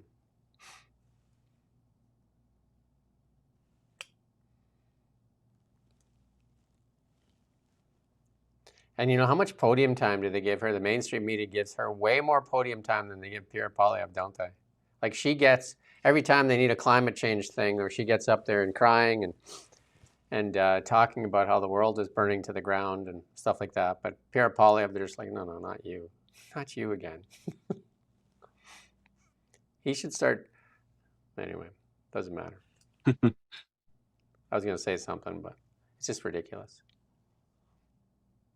Look at this, coming to an airline near you in Canada, the ones that don't have much competition. Australian airline Jetstar will start charging passengers for use of those overhead bins. Why not, eh? I think Ryanair was actually charging to use the washroom, weren't they? Ryanair just get a cheap flight, but just like, you want to use the washroom? Like, Did they do that? I don't know. I wouldn't be surprised, but that sounds to me like it would violate some laws. And then the guy just like, I'll just go right here then. One more from Blacklock's here. The number of asylum claims in Canada has been halved since Parliament passed legislation granting Cabinet new powers to suspend foreigners' permits. Data shows the Department of Immigration, in a briefing note, said that it had rejected more claims since the law changed. Canada's asylum system is not a shortcut to permanent immigration, said the June 16th note in responding to current asylum volumes and safe third country agreement. While it's too early to assess trends, we can confirm that since the Act received royal assent, there has been an increase in asylum claims that have been found ineligible. Figures show in 3 months following passage of the bill, 13,710 asylum claims are filed nationwide, compared to about 27,838 in the same period last year.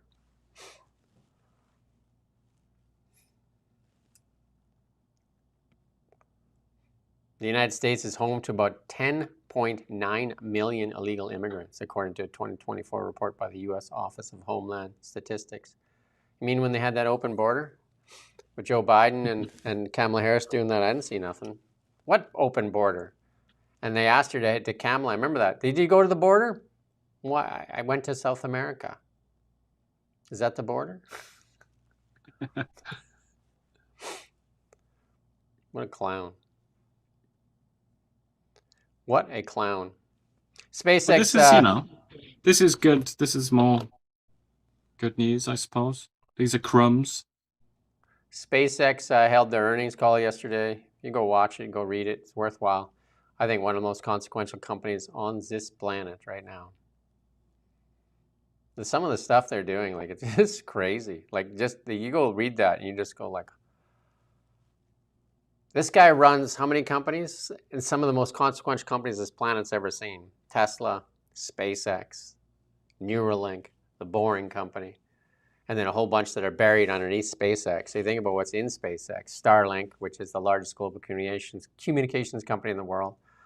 XAI, X, the platform X, and then obviously SpaceX itself. I think they did just the numbers. You got to go just look at it. Just go look at it and look what they've accomplished. And it's just crazy. Unbelievable, actually. And what they're projecting for the future. Go take a look. I'd advise you. Talk about fraud, waste, corruption. The Democratic Party linked to a lot of this fraud, waste, corruption. And then a lot of people linking the Democratic Party to the Canadian Party, the Liberal Party. Wonder why.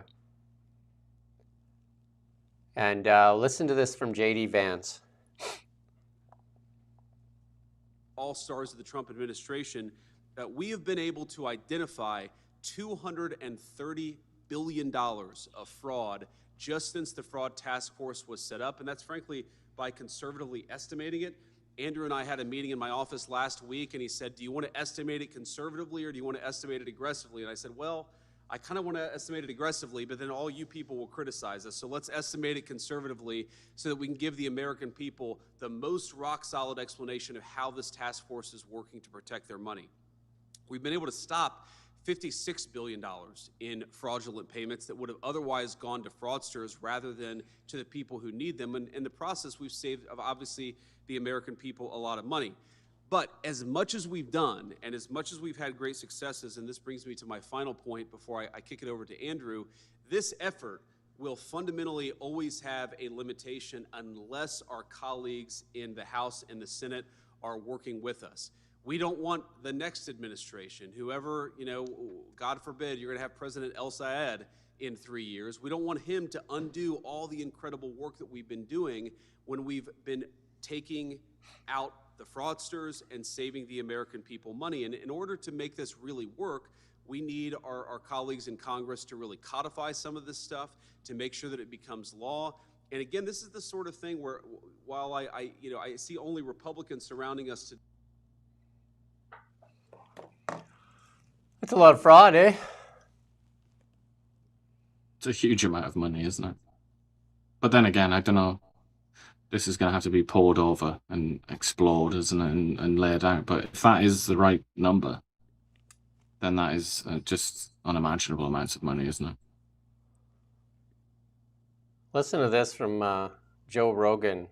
We're talking about the Fauci thing. And like I said, we're going to have Dean Allison on Monday. We're just trying to figure out the time. Let's listen to this, yeah.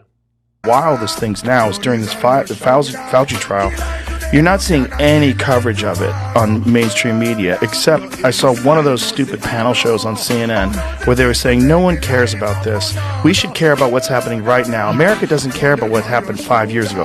Hey, there's a congressional hearing going on where a guy's testifying in front of Congress who got a complete 10-year immunity for all the crimes that he possibly could have committed when he wasn't convicted of any crimes, which is an incredible precedent that's never happened before. You've never had a guy get pardoned for something that he was never convicted of for 10 years, anything he did in 10 years. And then you have that same guy testifying in front of Congress, pleading the fifth that what color his tie is.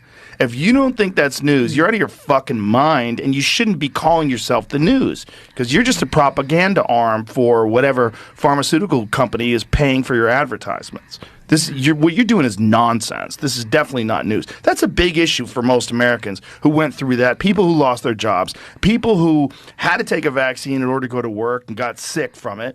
People who, they couldn't fly. They couldn't travel. They were vilified. They were called plague rats because they were questioning these things.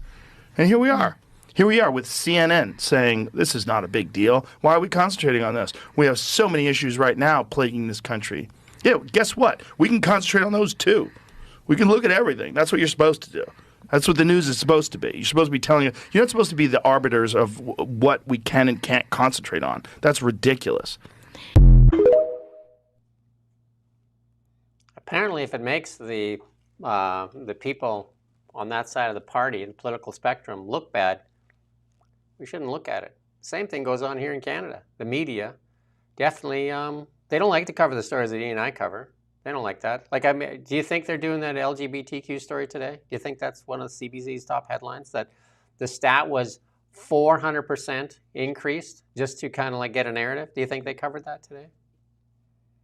Trying to think how they would represent it, because there are different ways to come at a story. They could probably come at it from a different angle and just say, maybe do like an anniversary and then just talk about how miserable it was and how persecuted LGBT people were before it happened. And then just don't even mention that thing about how they over-egged it. Just forget that. And just talk about, they often take anniversaries of like the civil rights in the US. We saw that recently with the talk about the abolition of slavery, and it wasn't actually, it was Upper Canada, I think, or whatever it was, a pre-Canada entity. And you saw like Mark Carney's tweet just talking about there were slaves here. This was an evil place. They take the opportunity, even though that's not what that's about. That's an excuse to celebrate Canada, like just unconditionally, like, wow, aren't we great? Like, we abolished slavery before basically everybody else. We are so awesome. Like, well done us. Instead of that, they take it from a different angle, and then they just start talking about slavery in general, making it seem like that was a great Canadian pastime. Yeah, somebody said on here that CBC is just saying that it's a Republican revenge on Fauci.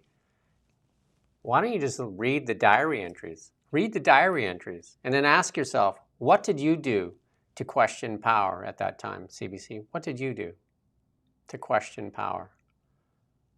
Or were you the trumpeter of it? Were you the harbinger of anti-vaxxers? You know what I mean? Were you the guy going after? Were you the ones calling for that these people don't deserve to live, basically? I think the Toronto Star ran a headline.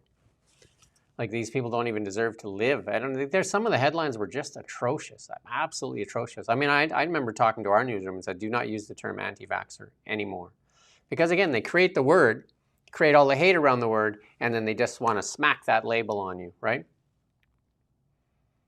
They amplified power. They didn't hold power to account. They amplified the sayings and warnings and threats of power. They consistently punched down, and they hunted down random unemployed people and whatnot who were struggling and had written something about COVID restrictions or whatever it is. They hunted them down and punished them, persecuted them. That's what the mainstream media did during COVID. Like, they didn't hold...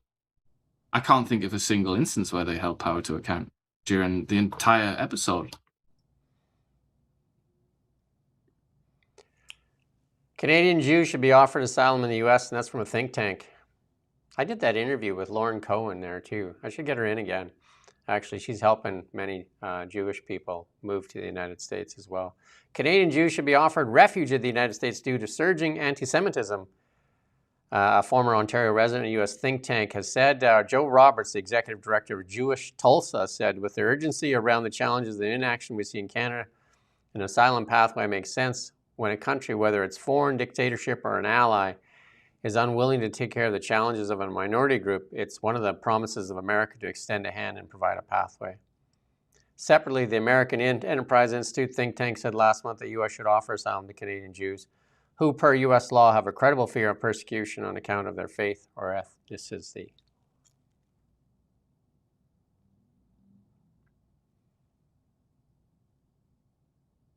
Not a surprise, really, is it, that that's being said? I mean, they don't feel like they have a friend or a protector in the Liberal government, do they?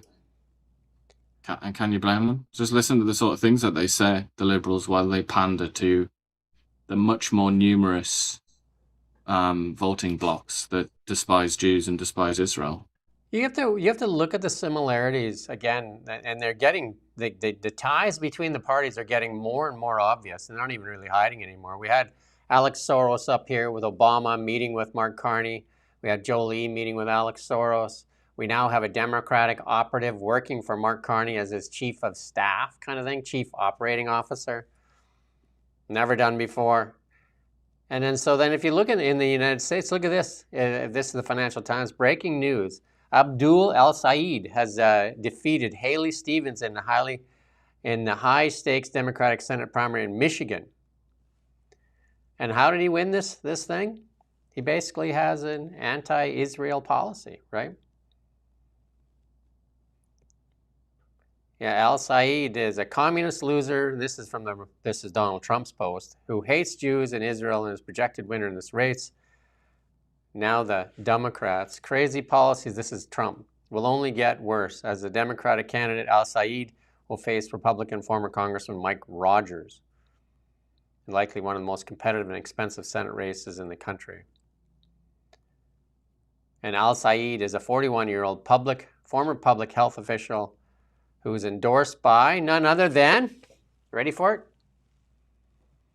Bernie Sanders and Alexandra Ocasio-Cortez, AOC.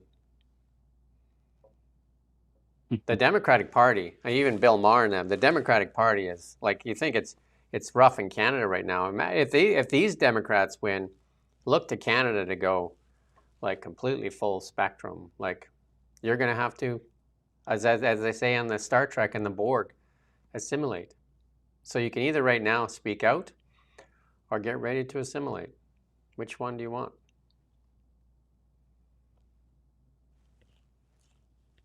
Yeah, that is an interesting one. Michigan has quite a yeah, there you go. Chris McLaughlin has just said it. Michigan and Dearborn, Michigan, near Detroit. Quite a large sort of Muslim Arab population. Which is quite surprising. I mean, you wouldn't immediately think that, would you, Michigan? But and you got to know that a lot of these for Ford, didn't they? They were brought in to man the tools at Ford. And a lot of these Democratic candidates, this one here, look at his actions, because they're always virtuous, right? They're always so virtuous. Kirill Bazin, he's in Hawaii having a party on the beach. Listen to him here. Put your bag away, bro. Put your bag away. I told him if he wants to go to the hospital, come here.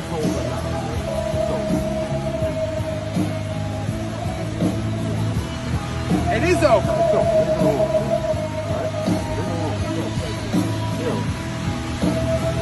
Hey, fuck you. Hey. Not my girls. Fuck you. Not my girls, right? You're not talking about my girls, right? I don't care. Don't do that, dude. Don't do that. What are you gonna do? Go ahead. Just go. What are you gonna do? Don, go ahead. Am I? I didn't fucking put him in the ground. I didn't put him in the ground. I put you in the ground. I can't. All right. Oh, you're gonna hit women now. Let's go, bro. Go ahead. I'm good. Let him do have it, his motherfucker. I just said Mike. All right, good. It's over. It's over. He's a child. I'm a child. I'm 40 fucking years old. You should act like it then. Like you in the fucking hospital, bitch. Let's go. Oh, Czek roller. He does the old WWE there, wrestling thing, right? He goes after the guy with the chair. He does the chair move, and the guy... The folded chair. He does the old WWE with the chair, and then the guy pokes him and knocks him out there. What a strange physical specimen, though. With like, was he wearing like undies? Wearing I don't know what he was like doing. boxer shorts or something, and then just like the skinhead and the Pixies playing in the background. Like that was some real Americana, wasn't it? Hey, when you go to Hawaii, you got to watch out. We have BC premiers go to Hawaii. Hawaii's not a good place to build your political capital.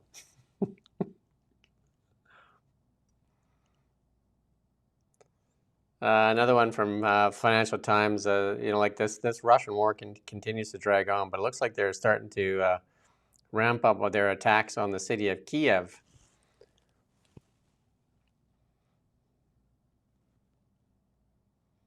And Zelensky is now campaigning once more Patriot missiles.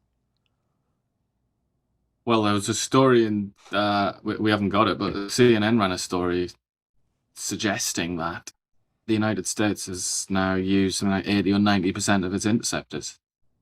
It was like, trying to raise the alarm about it. I don't know if it's accurate, obviously, but trying to say that. Zelensky is whining about that, obviously, because he's saying we should have that stuff, but it's been used on other things. It's been used in the Middle East. But this is rather tragic and grim, and this war's been like that from day one, really, hasn't it? It's just so disgusting. It's such a disgusting war. That video from the other day that Zelensky posted as well of some random vegetable salesman being hunted down by a drone. Did you see that? And No. he escaped somehow, but got shrapnel wound or something like that. But what the hell is going on? Like, it's a war without any humanity whatsoever, isn't it? We're almost done here, but we got a couple of funny ones here. This is Ian's favorite friend from Britain there, Constantine, doing a recap of our friend Keir Starmer and the gang and the boys. Purple suit. What's that? Purple suit. He's wearing a purple Barney, suit and a Barney grey tie. speaking. This is Barney. There's only really two things you need to know about British politics. First of all is if you followed the news, Britain is like the Titanic, where the passengers believe we can save ourselves by constantly changing captains. We've had male captains, female captains, clever captains, not so clever captains. We've even tried clown captains. And we've tried everything, really, except changing course. That's good enough. That's good enough. Which one's the clown? Boris Johnson. But that's the usual incisive analysis from this chap. We got the this day in history. We got some stuff this day in history here as we wrap up for today. 1864, the Battle of Mobile Bay. You've heard that saying, right? And the famous cry, "Damn the torpedoes, full speed ahead." Mobile. The pronunciation police are going to be hunting you down. What did I say? Didn't I say mobile? I think. Mobile? I think you said mobile. Hey, come here for the mispronunciations. I kill at that. The Confederates, they had these, like, what did they call them? The iron something? They had these ships covered in iron. They were just barely below the surface, right? They were not a real sub. I think. Yeah, they were weird. The naval aspect of the American Civil War, very interesting. They weren't the U-boats. The Germans had the U-boats. Before the U-boats, though, right? Like they were. I think they did have actual subs as well. Yeah, but they were really small and scary looking, unsafe. But those ironclads, yeah, they hung. They were deep down in the water. Well, they use them still now. The Mexican cartel uses them, right? We saw that with the DEA and that showing that because they're basically nothing's above they're just below the surface, right? Yeah. I've been to when we interviewed what's his name, Douglas Carswell, the British MP, former MP who now lives in Mississippi. I was talking to him about it. I went to Vicksburg, which is like an open air museum in Mississippi, and I highly recommend it, even if you're not necessarily interested in Civil War stuff. Very, very cool place. Someone's corrected you even. It's Mobile. That's what I said. I said Mobile. Maybe he's not correcting me, but he's supporting me. He's encouraging me. Thanks, son. 1884, the cornerstone of the Statue of Liberty laid in Bedloe Island. Did I get that right? Now Probably, Liberty yeah. Island.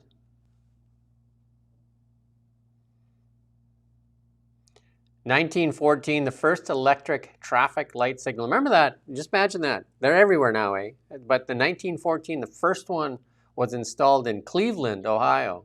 Cleveland Rocks, right? That's a good song. I think that was by Ian Hunter, Cleveland Rocks. Any other music fans out there? Correct me if I'm wrong. Cleveland Rocks, Ian Hunter. I think the guy had sunglasses on the album cover. Euclid Avenue as well, appropriately. One of the sort of fathers of mathematics, I suppose, geometry. 1962, on this day in history, Marilyn Monroe found dead. The iconic actress and cultural figure discovered in her LA home. They still say it was a probable suicide. Lots of nasty stuff there with JFK there. You're getting a lot of people dying around the same time, eh? Well, they had a thing going on, didn't they? JFK was a notorious shagger, was he not? She's pretty.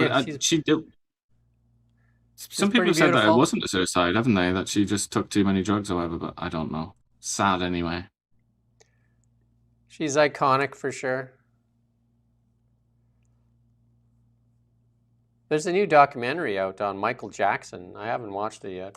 Did you watch it, Nick? Did you say you watched it? Is it not a movie? I thought Any it was good? a film. Michael, I think it's called. Nelson Mandela, 1962, arrested. 27 years in prison. 27 years. It's a long time. And then celebrations. I don't know if you celebrate any of these or anybody does. National Oyster Day. I'm not an oyster fan. The world's your oyster. Not for me. I love oysters. And I don't know who did this. National Traffic Light Day or International Traffic Light Day. Like, who celebrates traffic lights? It's because of what you just said, isn't it? Because it's the first one. I get it, but I'm just saying, like, how is it a celebration, right? Especially if you get some tickets for running a light. National Underwear Day. Are you wearing any underwear right now? Are you wearing them, or is that all you're wearing today? Moi. And this is for you as well, because you like the oysters, so you can have some couscous to go with it. Couscous Day. Couscous. I'm not a fan of the couscous either. No thanks to the couscous. Couscous can be lovely, but if it's not flavored, it can get very sort of samey, and it just feels like you're eating sawdust or something. But if it's done right, it's lovely. Blogger Day. Looks like this next one is I get this 365 days a year. National Work Like a Dog Day. So fall asleep several times a day, lick your own bollocks, and go for a jog. It's a good thing most males can't do that, because they'd probably be getting a lot less done. Then we'd all work like a dog all day. That's pretty gross. National Dash Cam Day. Who's making up these holidays? Nah, I'm not having that. That's not real. Professional Engineers Day. How do they get a day? When do the accountants get a day? When does Ian and Jim get a day? Important. Sausage Tell you roll what day. else it is today. That isn't on here for some reason. It's Neil Armstrong's birthday today. It is. I didn't put it on because we've done so much space stuff. I kind of let it go. All right. He's quite an important guy. We've been doing the space race. Who's the space guy in the band Kiss? What? I don't That's know. a test for you. You're a music guy. Who's the space guy in Kiss, the band? Somebody's probably going to answer this. I only know Chaim, whatever his name is. Who? You know, the lead singer. His name is Gene Simmons. His actual name is Chaim. Okay, that's one, but that's not the guy. He's not the space guy. I don't know It's who the the space guy is. Space Ace. There you go. Somebody got it. Space Ace. Space Ace Frehley. Ace Frehley. Oh yeah, he invented the persona of the spaceman. I like a few Kiss songs. I appreciate Kiss. I'm Who's not the cat? anti-Kiss. Who's the cat? We're going to carry this on. Who's the cat in the band? Peter Criss. Peter Don't Criss, know the enough. drummer, the cat. See, everybody had like a part.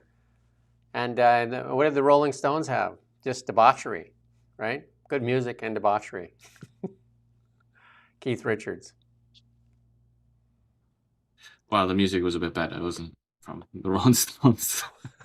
Did you watch their Ed Sullivan? This show is named after the really big show, Ed Sullivan kind of thing. Did you watch their debut there? The Rolling Stones? The Stones? Yeah. I probably have, but I can't picture it. I can picture the Beatles one, but I can't think of that one. I think Mick had the tambourine. Tambourine Mick. That's funny. There's a really good one of Jimmy Page when he was a young lad, and he's like extremely well-mannered and conscientious little boy. And I think he says something like he wants to be a chemist or something. He's like, I'm very interested in chemistry. And then obviously he went on to do all of his mischievous deeds. Yeah, the Stones were very behaved as well in their debut there on the Ed Sullivan Show. Yeah, they were just like, you know, most of them were grammar school boys. The grammar school system in England was amazing. It was like extremely high-level education. So they were very well educated, you know, and they'd been given many privileges and advantages in life. So they were, you know, they were pretty sorted. Although Ringo obviously wasn't a grammar school boy, but the rest of them basically were. Well, the Stones were like kind of the Timu version of the Beatles, no? If there are any Rolling Stones fans, their heads are going to explode here. But I mean, that's why I started laughing when I said that. That's likely going to trigger. Yeah, I mean, I would be inclined. I don't know if I would agree. Obviously, the Beatles are better, but the Rolling Stones, like Keith Richards, Mick Jagger's a completely ridiculous man. I don't get that. I don't get why he sang like that. I don't get why he did the things he did. But Keith Richards, as a blues guitarist, he struggled to do much better than that. He was amazing. Anyway, that's our show. That's our show. Look, 2 hours, right on the button. If you could go and watch that interview with the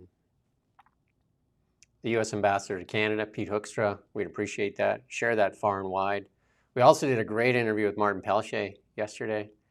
I think that one is doing really well. And we also did Gavin Dew yesterday. Get lost in all that. I don't think that one's going up. It was in our live show, but it's going up, I think. Later today, It'll go up. We got a lot of clips to put up. What's that? I think he thought that I was taking the piss out of him, but who was that? I wasn't.